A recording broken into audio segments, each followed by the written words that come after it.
bien qu'on soit déjà lancé. Alors, merci. Merci beaucoup de vous être prêté au jeu de cette entrevue, M. Monière. Je commencerai par une question très classique, celle des origines. Vous avez, je pense, été à l'origine des concours des prix du livre politique en 2003, même un peu avant, puisque vous aviez... En 2001, en fait. C'est ça, ça a commencé en 2001? Oui, bien, la Journée du livre politique est un sous-produit de la coopération universitaire entre la France et le Québec. Parce qu'en 2001, le gouvernement m'avait désigné pour occuper la fonction de directeur de la coopération universitaire avec la France. Donc, j'étais à Paris et j'ai vu dans le métro une affiche annonçant la Journée du livre politique. Étant politologue moi-même, je me suis dit, c'est vachement intéressant, je vais aller voir ça. Donc, c'était un samedi, c'était le 17 mars 2001, pour être précis. Et donc, je me rends à l'Assemblée nationale et là, je me retrouve dans un public où il y avait 400 à 500 personnes. Il y avait une trentaine d'hommes et de femmes politiques qui faisaient des séances de signature. Il y avait des tables rondes où on débattait de sujets qu'ici on trouve souvent controversés. Alors, je me souviens particulièrement du sujet de la laïcité, qui à l'époque était le thème qui était à l'agenda politique, puisque la France est en train d'adopter une loi contre le port du voile dans les écoles, etc., etc. Et donc, il y avait des tables rondes, on discutait de façon avec l'ardeur qu'on connaît chez nos amis français. Et donc, je me suis dit, mais merde, pourquoi on n'a pas ça chez nous au Québec? Et j'arrive donc à mon appartement le soir, et tout de suite, je me dis, j'écris à Mme Harel, qui venait d'être désignée comme présidente de l'Assemblée nationale. Et donc, je lui envoie une lettre dans laquelle je lui expose un projet. Ça s'est fait là, sur le coup, le jour même, c'était donc un 17 mars. Si vous voulez, je peux vous lire l'extrait de cette lettre à Mme Harel, dans laquelle je précise mes intentions. Allez-y. J'ai participé récemment à la 11e journée du livre politique, patronnée par le président de l'Assemblée nationale française. Je crois que l'Assemblée nationale du Québec pourrait elle aussi créer un événement mettant en vedette les livres politiques publiés au Québec afin d'inciter les Québécois et les Québécoises à s'intéresser à notre production nationale. Je vous présente donc un projet que vous pourriez intégrer dans les activités pédagogiques de l'Assemblée nationale. Afin de revaloriser le débat politique, il s'agirait d'organiser, dans le cadre de l'Assemblée nationale, une journée consacrée aux livres et aux recherches faites sur la vie politique québécoise. Cette journée pourrait avoir lieu chaque année, au printemps, le samedi qui précède l'ouverture du Salon du livre de Québec, au cours de laquelle il y aurait une exposition de livres, des rencontres signatures avec les auteurs, des débats sur des thèmes relatifs aux problèmes de la démocratie moderne et la remise de 2 prix, l'un récompensant le meilleur livre politique publié durant l'année, l'autre étant attribué à la meilleure recherche effectuée par un étudiant ou une étudiante dans le cadre d'une maîtrise ou d'un doctorat. Voilà les lignes de force que j'ai exposées à Mme Harel. Évidemment, le cheminement d'un projet, c'est toujours long, et j'ai reçu le 19 septembre suivant une lettre du vice-président de l'Assemblée nationale m'informant que la journée du livre politique avait été approuvée par l'Assemblée nationale. Et c'est ainsi donc que cette manifestation s'est mise en marche et s'est développée jusqu'à aujourd'hui. C'est quand même assez formidable de constater, quand on fouille dans les archives, quand on repasse les vidéos des premières éditions, que ce que vous aviez écrit dans la lettre, c'est transposé presque intégralement, ou j'ai l'impression intégralement. Pas tout à fait, pas tout à fait. Bon, il faut quand même comprendre les différences entre la France et le Québec. C'est pas le même climat intellectuel. En France, les hommes ou les femmes politiques écrivent des livres. Il est très difficile d'accéder à une fonction publique si vous n'avez pas au moins publié un livre. Donc, en France, ils avaient organisé des séances de signature avec des politiciens qui avaient publié durant l'année des ouvrages. Et donc, ceci, au Québec, on n'a pas pu le faire. Bon, pour des raisons évidentes, nos hommes politiques sont moins, entre guillemets, intellectuels, c'est-à-dire que pour gagner une élection dans un comté, vous n'avez pas besoin d'avoir publié un livre. Et donc, ils portent moins attention à ce type d'activité. Alors, évidemment, on n'a pas pu organiser de séances de signature avec les producteurs d'ouvrages politiques. Vous mentionniez dans la lettre s'intéresser à la production nationale. Est-ce Oui. que c'est une lacune que vous constatiez au Québec? Quelles étaient les intentions primordiales derrière le projet? Ben, écoutez, moi, je suis un auteur politique, je me qualifierais de prolifique, parce que j'ai quand même à mon actif une 50aine d'ouvrages. Et je constatais évidemment qu'on a beau publier des livres sur la vie politique québécoise. Moi, toutes mes recherches portent essentiellement sur le Québec. Mais le public n'est pas très en appétit, disons ça comme ça, pour les ouvrages politiques au Québec. Donc, je trouvais qu'il fallait valoriser les ouvrages politiques qui, quand même, sont à la base de la vie démocratique. C'est dans ces livres qu'on fait de la socialisation à la démocratie. Et je me disais, il faut valoriser ces livres en créant ou en suscitant l'attention du public. Alors, comment susciter l'attention du public? Bien, c'est par un événement annuel, comme la remise des prix littéraires, par exemple, le Goncourt, le Renaudot en France. On fait beaucoup de battages publicitaires autour de la remise des prix littéraires. Et je pensais donc qu'au Québec, on pourrait, avec l'Assemblée nationale, faire un battage publicitaire pour mieux faire connaître la production intellectuelle des Québécois, québécoises. Bon, bien sûr, dans notre société, ce sont souvent les professeurs qui publient des ouvrages parce que c'est une nécessité vitale pour eux. Hein. C'est le fameux publish or perish. Donc, nous sommes incités à publier. Mais il y a des journalistes aussi qui publient des livres. Il y a parfois des politiciens qui publient leurs mémoires au Québec. Souvent, on a des gens qui écrivent, racontent ce qu'ils ont vécu. Donc, alors ça, c'était l'idée, donc, de mettre en valeur le livre politique pour que le public soit intéressé, ou en tout cas, du moins, plus attentif à cette production littéraire. Remarquez, il y a d'autres types de prix. On donne des prix à la poésie, on donne des prix au roman, on donne des prix aux romans policiers. Bon, il y a toutes sortes de prix, mais il n'y avait pas de prix accordé à des ouvrages qui analysent l'évolution de la société québécoise et du système politique québécois. Très intéressant, en effet. Puis c'est vrai, donc, qu'il y avait cette lacune-là. Et un des aspects particuliers, vous l'avez mentionné en citant votre propre lettre, un des aspects particuliers de ce concours-là, c'est qu'il, contrairement au grand concours littéraire, il y a un volet dédié aux étudiants. Ah oui, oui. Là, pourquoi c'est important pour vous, tout à fait. D'abord, moi, je suis professeur d'université, et donc je sais à quel point, pour un étudiant ou une étudiante, investir dans une thèse de doctorat, c'est énorme. C'est 3, 4, 5 ans de votre vie que vous consacrez à cela. Et qu'arrive-t-il une fois que vous avez obtenu votre thèse de doctorat? Ça va sur un rayon de bibliothèque et personne n'est au courant. Alors, je me disais, mais non, c'est pas juste de laisser ces recherches inconnues de la part du public.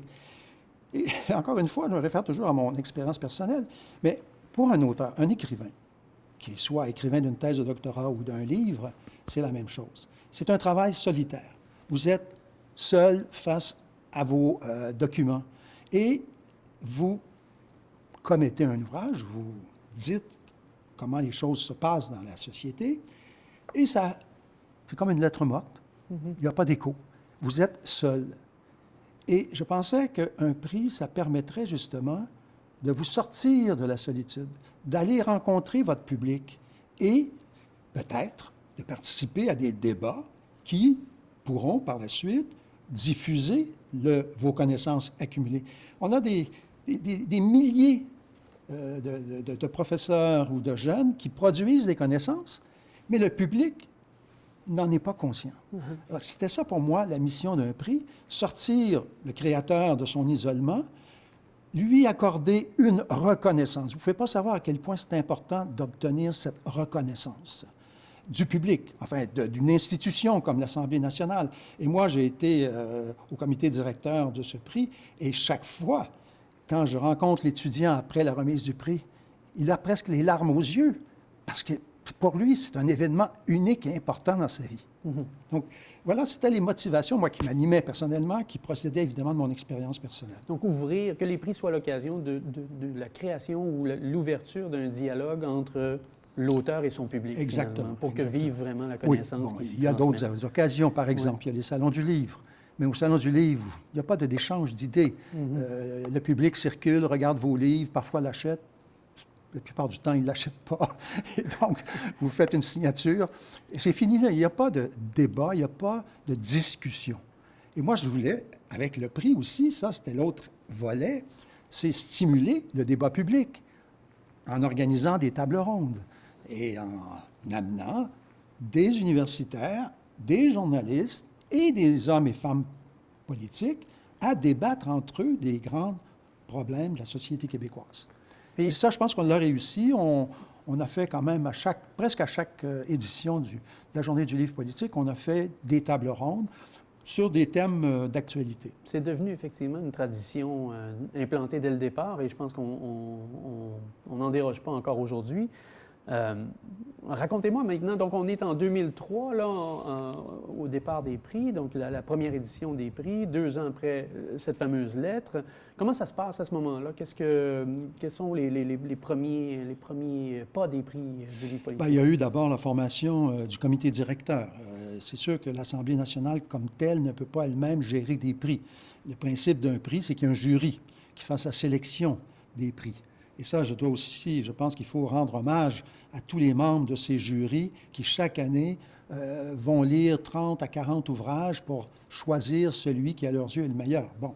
Donc, l'Assemblée nationale ne pouvait pas elle-même attribuer des prix littéraires. Donc, on a formé un comité directeur où on a retrouvé des professeurs d'université, des journalistes. À l'époque, au premier comité directeur, c'était Gilles Lesage qui représentait le milieu journalistique. Donc, un courriériste parlementaire chevronné. Et on voulait aussi avoir des éditeurs, parce qu'un prix, normalement, ça fait vendre des livres. Donc, on s'est dit, le milieu de l'édition va être intéressé. Donc, je pense que le premier, c'était Denis Vaugeois, qui avait l'avantage, lui, d'avoir été député, d'être éditeur. Donc, il cumulait les chapeaux. Il y avait M. Brouillet, qui était le vice-président de l'Assemblée nationale. Et M. Sauvageau aussi, qui était... Oui, M. Sauvageau était une cheville ouvrière importante dans la Journée du livre politique, parce que c'est lui, en fait, qui organisait la Journée du livre politique, et il était aussi au comité directeur. Et puis, pour la première édition, si je ne me trompe pas, on manquait pas d'ambition, là. Ce que vous décriviez n'était pas tout à fait intégralement, c'est pas matérialisé complètement. On n'avait pas la signature des députés, mais on n'était pas loin de ce que vous aviez en tête. Oui, c'était le modèle. C'était le modèle français qu'on suivait à peu près. Maintenant, évidemment, quand on débute, on va vers l'inconnu, mais on est plein d'ambition ou d'enthousiasme parce qu'on ne connaît pas la réaction du public. Alors, il fallait aussi penser que le prix avait une vocation pédagogique. Hein? Ça, il ne faut pas perdre ça de vue parce qu'on travaille aussi avec la Fondation Jean-Charles Bonenfant. Donc, c'est lié à la formation des citoyens. Et pourquoi on a décidé de faire ça ici à l'Assemblée nationale? C'était pour amener les citoyens à entrer dans la maison du peuple, comme on disait à l'époque, venir à l'Assemblée nationale. Parce que les citoyens québécois, ils sont un petit peu éloignés, distants des institutions politiques. Donc là aussi, on voulait avoir une vocation pédagogique en amenant des citoyens à fréquenter l'Assemblée nationale. Ce n'est pas juste réservé aux députés, l'Assemblée nationale. Ça doit être ouvert à tout le monde. Mais encore faut-il qu'ils se déplacent et qu'ils viennent ici. Aujourd'hui, ce serait vraiment impossible de faire ça avec tous les contrôles qu'il y a à l'entrée de l'Assemblée nationale. Et pourtant, ça fait encore partie de notre plan stratégique. Une assemblée ouverte, c'est même l'objectif premier. On espère y revenir. Le concours, au final, quand on le réduit à sa plus simple expression, ça crée un lien entre le penseur ou le savoir et le pouvoir. Hein? On est vraiment à l'interface entre ces deux univers et ça consacre en quelque sorte le rôle de l'intellectuel, puisque c'est de ça qu'il s'agit. Hein? La définition classique qu'on en donne, c'est un homme du culturel qui s'investit dans le champ politique, donc dans le domaine, le domaine du politique. Est-ce que, selon vous, les intellectuels jouent un rôle proéminent dans la société québécoise? Vous posez une question complexe. Au Québec, les intellectuels, sur le plan de la politique active, ne joue pas de rôle majeur, prédominant. Sauf, il y a eu une période où, effectivement, les intellectuels ont occupé, ce que je pourrais dire, le devant de la scène. Je pense évidemment au premier mandat du Parti québécois, où vous aviez parmi la députation, parmi les ministres, vous aviez des poètes, des écrivains, des professeurs d'université, sociologues, économistes, politologues. Donc, il y avait une floraison de ce qu'on pourrait appeler des penseurs, ou en tout cas des intellectuels, qui ont fait de la politique et qui ont été élus. Mais c'est assez exceptionnel. On ne retrouve pas ça dans les périodes antérieures. Et là, je m'avance un peu en faisant la sociologie des intellectuels, mais la place de l'intellectuel dans la société est très différente dans la société française et dans les sociétés que je qualifierais de britanniques ou d'anglo-saxonnes. Dans les sociétés anglo-saxonnes, l'intellectuel ne joue pas de rôle prédominant ou prééminent dans le débat public. Il existe, il publie, mais il n'est pas pris au sérieux. Contrairement à la France, où ce sont les intellectuels qui animent le débat public. Et c'est ce qui explique un peu ce que j'exposais précédemment, à savoir la différence entre les politiciens français et les politiciens québécois. Les politiciens français sont constamment confrontés à des intellectuels qui interviennent dans le débat public et qui les obligent à se définir et à se positionner. Au Québec, les intellectuels sont plus discrets. Ils sont plus visibles qu'au Canada anglais ou qu'aux États-Unis. Mais, malgré tout, si on les compare aux Français, ils sont plus discrets. Donc, l'intellectuel n'a pas une influence directe sur les prises de décision au Québec, sauf exception, quand vous avez des intellectuels, je pense évidemment à Guy Rocher ou à Fernand Dumont, qui ont joué quand même un rôle important dans la construction des politiques en matière d'éducation et de culture et de langue. Mm-hmm. Mais depuis cette époque, on n'a pas d'intellectuels qui sont véritablement ce que je pourrais appeler des définisseurs de politique. Alors, mais ça ne veut pas dire que l'intellectuel n'a pas de rôle. Mais son rôle, il est en amont, c'est-à-dire qu'il va influencer autant que possible le débat public par les journaux, par les revues, par ses livres.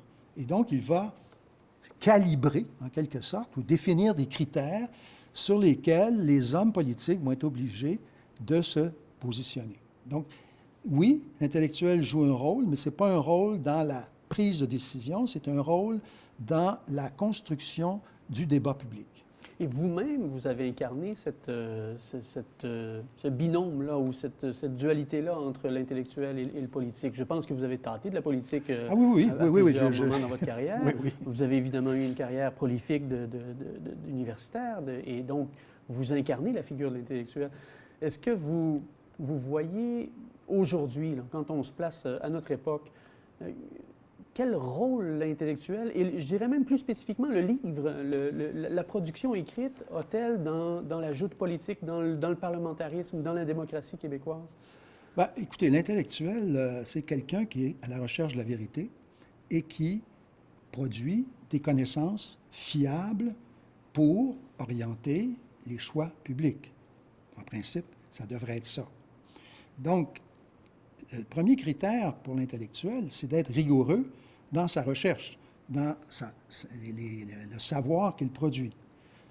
Après ça, évidemment, il doit avoir accès à des canaux de communication, aux médias, parce que vous pouvez être un excellent professeur ou intellectuel, écrire des livres fabuleux, mais si personne ne vous écoute, ça n'aura pas beaucoup d'effet ou d'influence sur les choix publics. Voilà. Donc, il faut, deuxième condition, après la rigueur analytique, il faut avoir accès à un réseau médiatique qui va mettre sur la place publique les idées ou les critiques que vous faites de tel gouvernement ou de tel parti politique. Alors, ça, c'est aussi plus compliqué parce que tous les intellectuels n'ont pas accès à ce réseau. Hein. Il faut être accrédité par les médias et surtout par les médias électroniques. Et là, on a eu, je pense que dans les sociétés modernes occidentales, en tout cas, on a un problème parce que les intellectuels ont peu accès à l'espace public, en ce sens où ça leur prend beaucoup de temps pour élaborer une logique, un raisonnement et arriver à démontrer quelque chose. Donc, les médias, ils fonctionnent sur des clips de 10 secondes. Un intellectuel n'est pas capable de résumer sa pensée en 10 secondes parce qu'il veut être cohérent. Oui. Il veut donner des informations. Donc, il est obligé d'avoir plus de temps. Et donc, le type de médias qu'on a aujourd'hui ne permet pas à cet intellectuel d'être sur la place publique et de diffuser ses connaissances. Parce que vous le mentionniez. Et donc, on a des intellectuels qui sont très spécialisés. Donc, ils publient dans des revues ultra spécialisées, uniquement pour leurs copains, pour les pairs qu'on appelle, ou pour les rayons de bibliothèque. Mais pour le reste, le public lui-même n'a pas accès aux connaissances pour lesquelles on paye en finançant les universités. Oui. Je vous rappellerai ça quand même. On paye plusieurs fois même. Après ça, il faut avoir accès aux bases de données, il faut payer à nouveau. Mais vous mentionniez l'importance des médias. Puis on vit quand même à une époque où le médium n'a jamais été aussi accessible. L'accès aux médias a été individualisé à travers les médias sociaux. Je pense à Twitter, à Facebook, par exemple, qui sont des médias de l'écrit. Bien que ce soit, encore une fois, une forme succincte, comme vous dites, qui n'est peut-être pas nécessairement compatible avec une réflexion, une méthode, une rigueur. Il y a un autre problème avec les médias qu'on appelle sociaux. Là. Il y a un autre problème, c'est que ces médias sociaux fonctionnent en silo, c'est-à-dire qu'ils ne rejoignent que des clientèles très spécifiques qui partagent les mêmes points de vue. Ce ne sont pas des médias généralistes où vous pouvez rejoindre un public qui ne partage pas nécessairement votre opinion. Et donc, c'est là où on peut être efficace. Si on a un argumentaire solide, on peut aller chercher l'opinion de quelqu'un et l'amener à changer d'idée sur un sujet quelconque.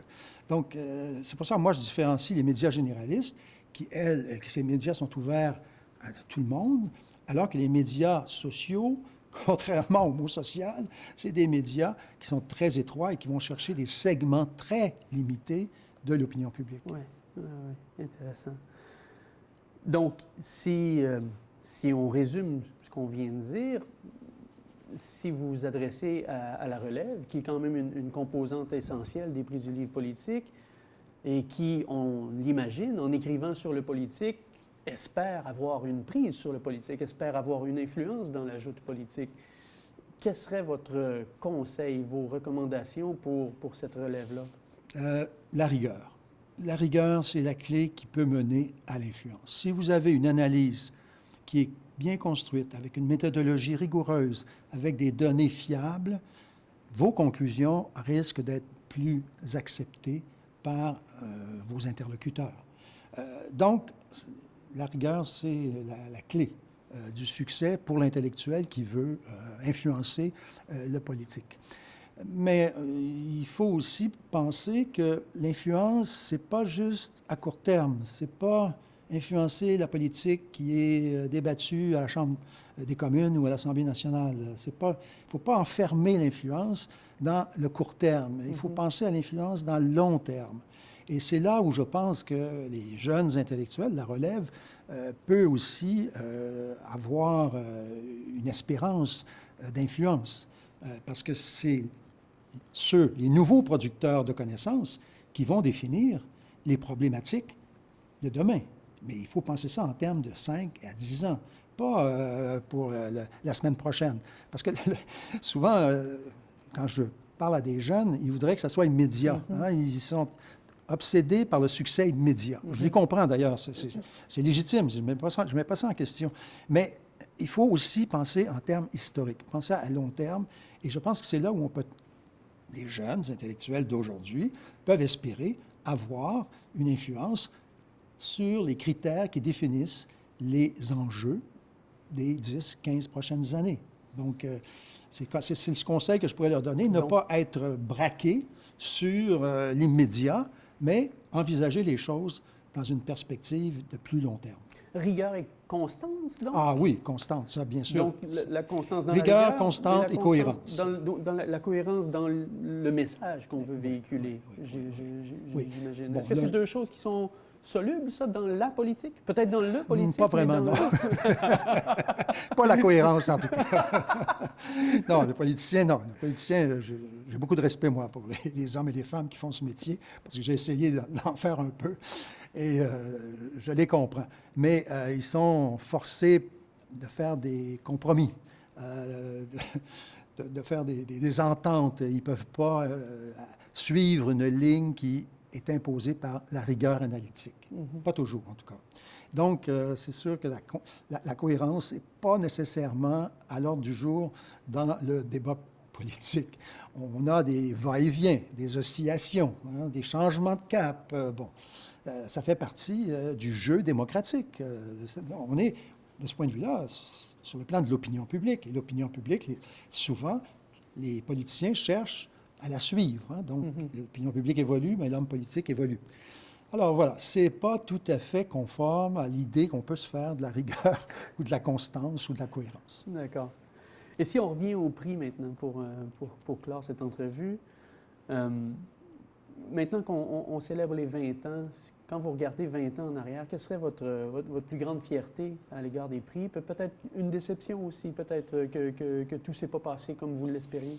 Je suis très heureux, ravi, content du fait que ça ait duré 20 ans.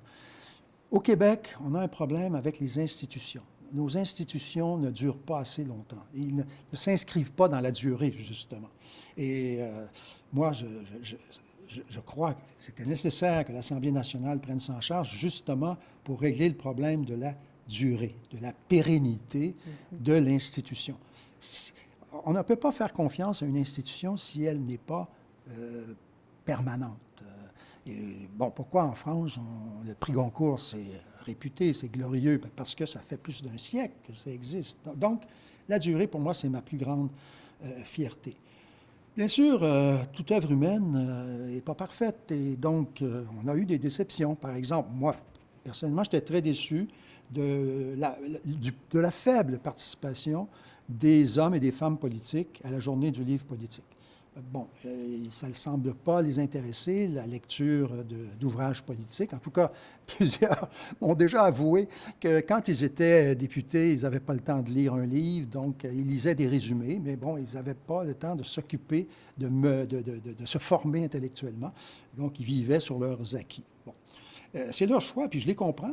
C'est des gens qui travaillent 70 heures par semaine, et lire un livre, ça prend beaucoup de temps. Donc, ça, c'était un peu ma déception. Je pensais que, comme en France, on retrouverait plus de députés qui participeraient à la journée du livre politique ou aux tables rondes que nous organisons. Mais on peut quand même espérer que ça change un jour ou l'autre. Donc, dans le long terme, la journée du livre politique réussira sans doute à attirer la classe politique pour qu'elle puisse débattre avec ceux qui produisent des connaissances politiques. Et puisqu'on ne peut pas avancer dans une société si on n'a pas des échanges, si on n'a pas une conversation qui pose les grands problèmes, les grands enjeux. Et c'était ça l'idée du prix du livre politique et des tables rondes qu'on organisait, aborder des grands enjeux, des grandes questions qui animent la société québécoise et y faire participer non seulement les intellectuels, mais aussi les acteurs politiques. Parce qu'on a vraiment l'impression, en retournant dans les archives, que d'accessoires, le concours lui-même, l'aspect concours littéraire de la journée des prix du livre politique est passé à l'objet central au fil des ans. À l'époque des débuts du prix du livre, je remarque dans les archives, à tout le moins, dans les vidéos aussi, que ça semblait être en périphérie. L'essentiel était de débattre de la chose politique. La journée servait à stimuler la réflexion, la discussion autour de la chose politique. Oui, à partir du moment où on a choisi, pour des raisons, disons, d'attrait du public, d'aller au Salon du Livre, c'est sûr qu'on était dans un contexte au Salon du Livre où il y a beaucoup de bruit, beaucoup d'animation. C'est difficile de tenir des débats qui ont autant d'intensité ou de contenu que ici, dans les locaux de l'Assemblée nationale. Donc, c'est sûr que là, il y a eu un virage. On a gardé les tables rondes, mais il y en a moins et elles sont, disons, perdues dans un magma d'activités qui se passe au Salon du Livre.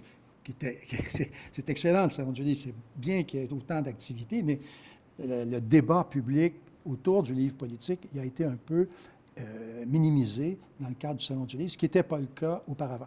Je dois quand même ici reconnaître qu'un des grands succès du prix, c'est quand même le montant que l'Assemblée nationale investit chaque année pour récompenser les récipiendaires du prix. Je pense que là, l'Assemblée générale, l'Assemblée nationale se montre très généreuse et a gardé de façon constante son soutien à cette entreprise. Denis Monnière, merci beaucoup. Je vous remercie. Ça a été bien agréable. Merci.